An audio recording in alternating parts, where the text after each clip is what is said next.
you can, maybe at first you can introduce yourself. I already know, but you can introduce yourself. Yeah, okay. So I'm Pia Pakarinen. My name is Pia Pakarinen. I'm Deputy Mayor for Education in the City of Helsinki, which means I'm a politician. So I'm actually no superior to anyone in our division, but politically elected Deputy Mayor.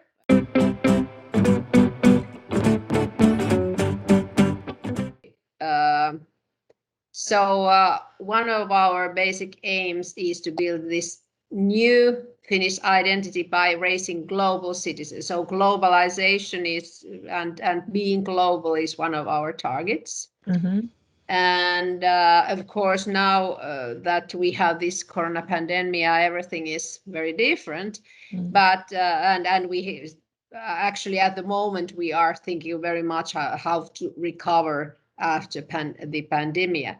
But the principles remain the same, so that we want to have pedagogic experiments. We experiment a lot. You have probably already seen that we have a lot of projects. And we want to meet the requirements of very diverse range of learners that we have in city of Helsinki. We want to be an internationally known forerunner city. And want people learn to study and work together. So I think one of the basic things that people learn at school, it's not only to study, but also to work together. This is very important, and that's why it's not very good to have this working at distance that we have at the moment, both at schools and at work. So you mean like a kind of academic achievement is also important, but kind of cooperation, like work together, and then kind of shared that working atmosphere with the peers are very important, you said. Yeah, I think one of the basic skills you'll hopefully learn at school is how to get along with different kinds of people. And this is something that is always very, very useful at work also. Our theme or our aim is to be the world's most impactful place for learning. And what it means in practice, it means that whatever the background of the child, for instance, the income of his or her family, or the educational background of the parents, he or she has the same possibilities to become whatever he or she wants in her or his life. So we want to cover up for the differences in the background of the child.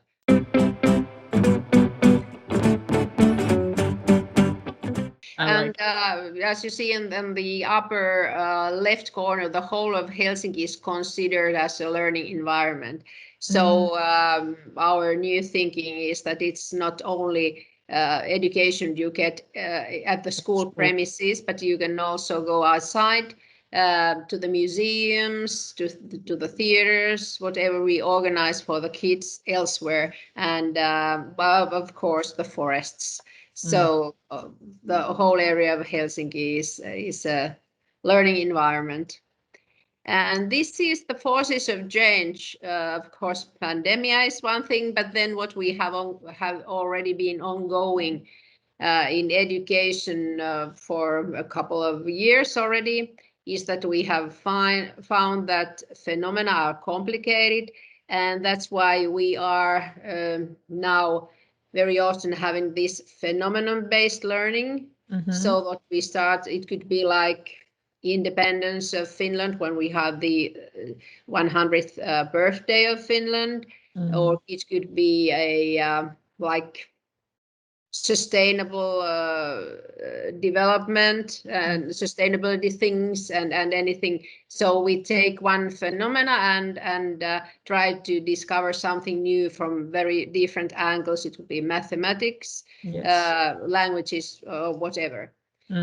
Then we have nowadays learning materials available to all online, and we have of course utilized it now when we have had this COVID-19 virus. So it has been quite easy to continue the work online when it has not been possible to come to the school. Then digitalization and this phenomena-based working, as I already mentioned, they dissipate the borders between different subjects. So we cannot necessarily divide the day. Now we have mathematics, now we have something else, but have everything together. Yes.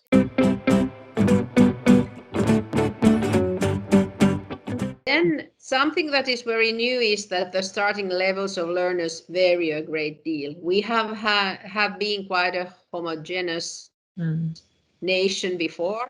Now we have more people moving from abroad. Very many of them have a very good education already, but it may happen that a pupil comes being 12 years old and have never been to school before. So this is something that is now challenging us. As you remember our slogan being the most impactful place for learning, we want it to mean that to everyone. Yes. And it is a challenge when the backgrounds are very different. And then, of course, learning is active. It must be goal-oriented and also self-motivated. And learning how to learn is one of the basic skills you have to get. That's what we want to convey to our pupils, how to do that. True. Not just to pour the knowledge to them, but let them know how to learn themselves. Yeah, that is one of the basic skills. Now, something that we want to this the most impactful place for learning to mean is that we want to offer pedagogically diverse learning opportunities. I mentioned already this phenomenon-based learning, but whatever we have as a model, it has to be pedagogically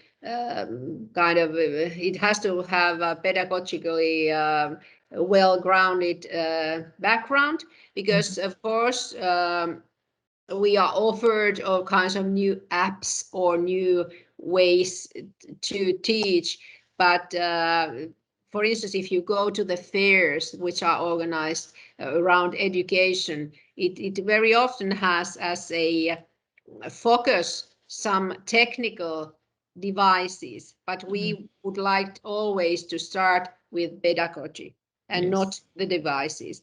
So for instance, when we cooperate with the startups which are developing new technologies, we always want the input to come from the schools. So schools say what they need to be able to develop the pedagogical methods, and then we ask the companies to do something about it, but not the other way down around. So this is very important.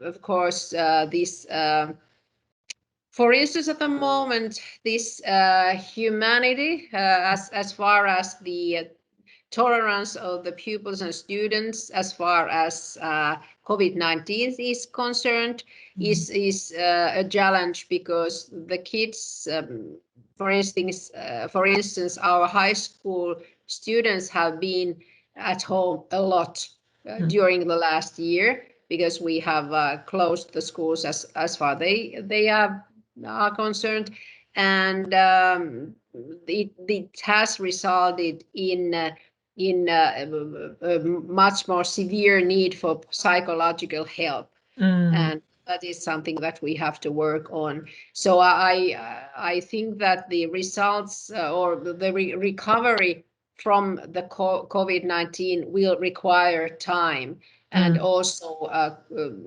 focus on this psychological help and so forth.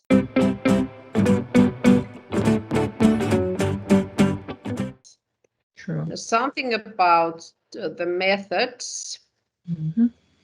And this is also about leadership. So management's job is to create those paths that help us get everyone involved. we have very highly educated professionals working for the city. So all the teachers have a university degree, as you probably know. And that's why we also can give a lot of independence to the schools. So I think one of the strengths of the system is that we get the best students to become teachers, because the profession of the teacher is very highly valued. So very often the best students want to become teachers, and then the ones that like leadership very much or are interested in leadership, then they become principals.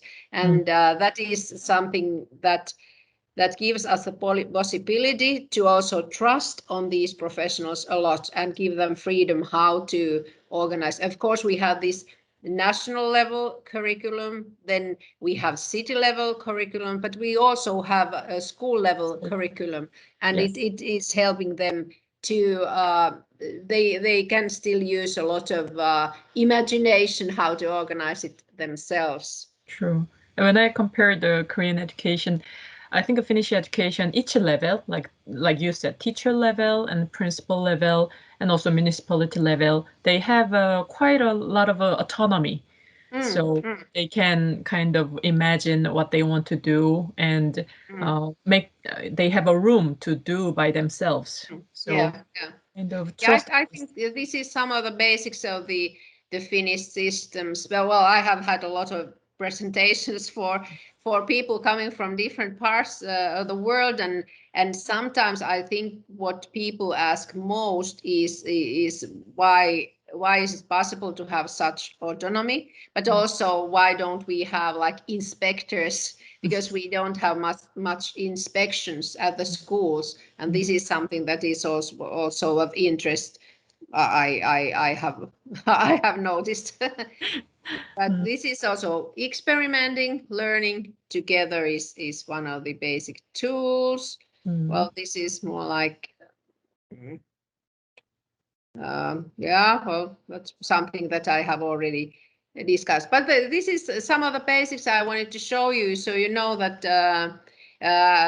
you were especially interested in leadership. And I would say that the most important or even the basic thing about leadership is that we can trust our teachers and our principals. We don't have much inspections, but rather we trust on their kind of motivation and in interest of organizing everything for the best of the pupils and students.